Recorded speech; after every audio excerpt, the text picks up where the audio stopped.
All right, guys. The first thing I want to address because of sheer vanity are my nails. Because, first of all, I have to stop getting my nails done because I'm going to be playing the cello for a Christmas thing. So they look terrible. Please don't judge me. Okay, moving forward. Now, your clay. So when I had you guys wedge the first time, way back when we started our tiles, I asked you to wedge about half of your clay.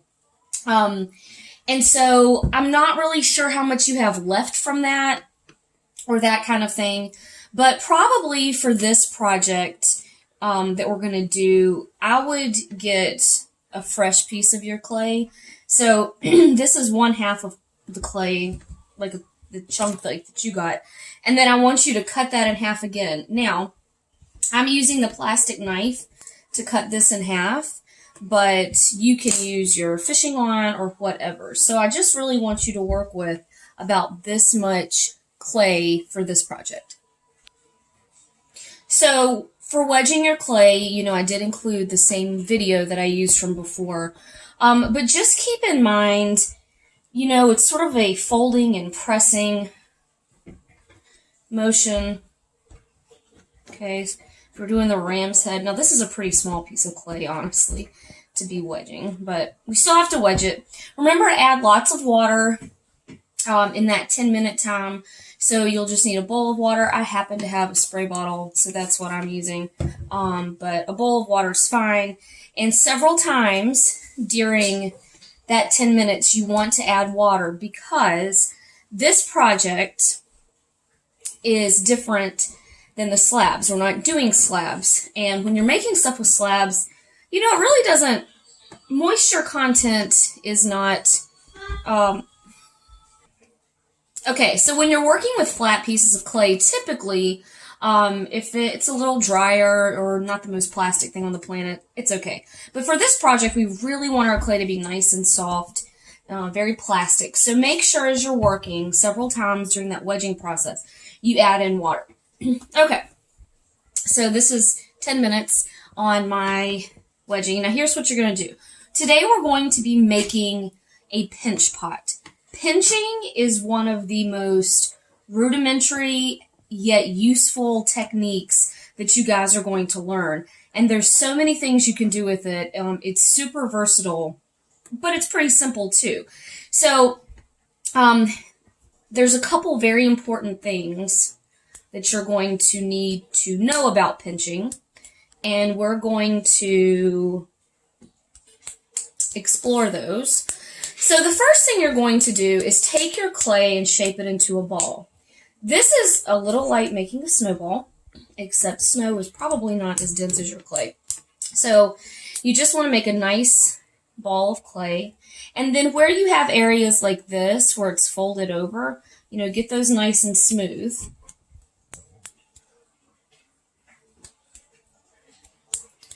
As you're working. So this is something we have not talked about before, but it is absolutely crucial to making a successful piece of pottery. It did not apply for your tiles and your jewelry, but it definitely applies here. In ceramics, you cannot make things too thick or leave them too thick, because if you do, in the kiln, so if I wanted to fire this ball of clay, I don't know why you would want to, but whatever. If I put this in the kiln, what's going to happen is it gets hotter and hotter and hotter in there, and remember your clay is going to fire somewhere between 17 and 1900 degrees. So as the clay gets hotter and hotter, the air wants to move faster. And if your clay is too thick and the air can't move, it's going to build up and build up and build up until it can't build up anymore, and your project will explode, literally into pieces. So if you leave things too thick, that is a big, big, giant risk. The other thing that can cause projects to explode are leaving air bubbles in your clay. So that's why it's so important to make sure you wedge your clay, a new piece of clay each time, to get rid of those. Because Sometimes things explode and we can sort of fix it, and sometimes it's just impossible. So you want to avoid that. And we have to be very careful of that here. So, how we're going to start this, your ball of clay. Now, you may have made something like this before. Okay. You're going to stick your thumb in the middle. Ah, that's funny. Okay. And then you're going to start pinching. But this is not a mindless pinching. You need to pay attention to what you're doing. So you're going to turn... This really hurts my arthritis. Guys, I'm old. You're going to turn your pinch pot as you're working. And here's what you're checking for. As you're pinching, and it's kind of like a whole hand pinch. It's not like a, this. You are thinning out your walls, and your goal is that they would be approximately 1/4 of an inch thick. Is that about 1/4 of an inch? Okay. So when you're pinching this, you'll start to feel areas like, oh, that's getting kind of thin. And then you'll feel areas that are thicker. So as you're pinching, where you have the thicker areas, you're trying to pinch those areas thinner. And it will happen, okay? It's definitely happening here. But this is still too thick here. This is too thick here. So you're just going to keep doing it. Now, this is what not to do. Don't do this and set it down on your table. Because what you're going to end up with are these walls that are perfect. It's the perfect quarter. Oh, it's great. It's perfect 1/4 inch thick. But what you're neglecting is the base. So then you're going to have this, the bottom of your clay is going to be like really thick, and then it's just going to get thinner as it comes up. So you want to avoid that.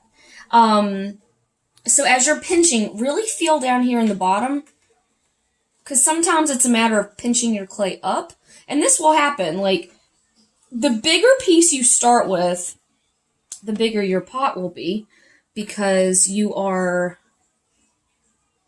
spreading that clay out, essentially, is what you're doing.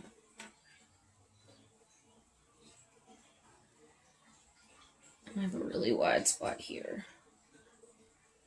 Now, if you want it, though, to be flatter on the bottom, because that's not great, that's not going to set good, you can tap it, to get it flat. But then pick it back up as you continue pinching this clay, because, if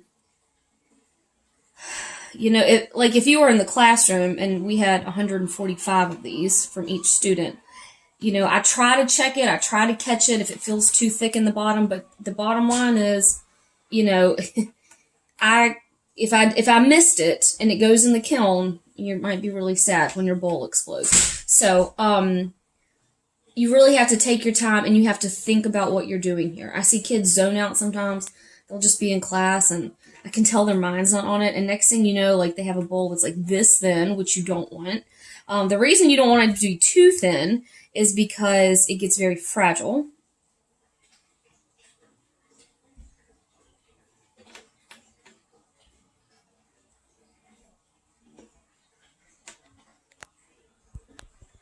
And I'm not super concerned right now. Like, see, this is uneven along here. Not too worried about that right now. You can make adjustments to that, but that is not something that I am super worried about at this time.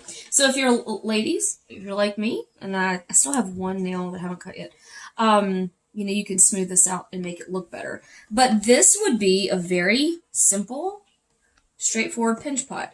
And if you guys could feel this, you can stick your hand in there and you can tell the bottom down in here is just as thick as the walls.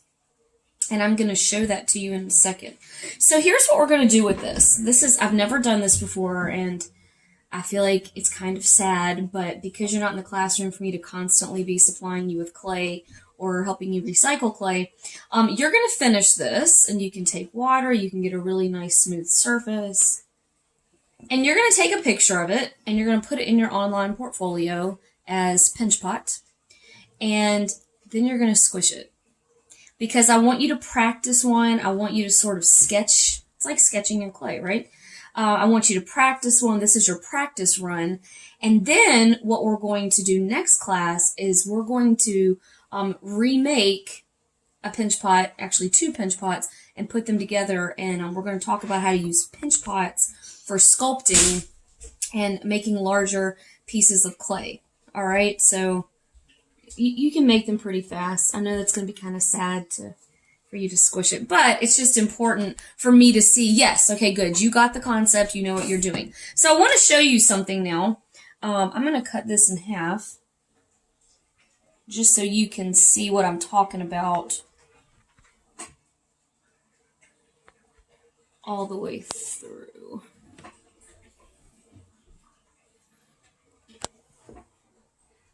I didn't do the best job cutting, but by and large, this is the same thickness all the way up. That's the goal, okay? That's what you want. You can see it on both halves here. All right?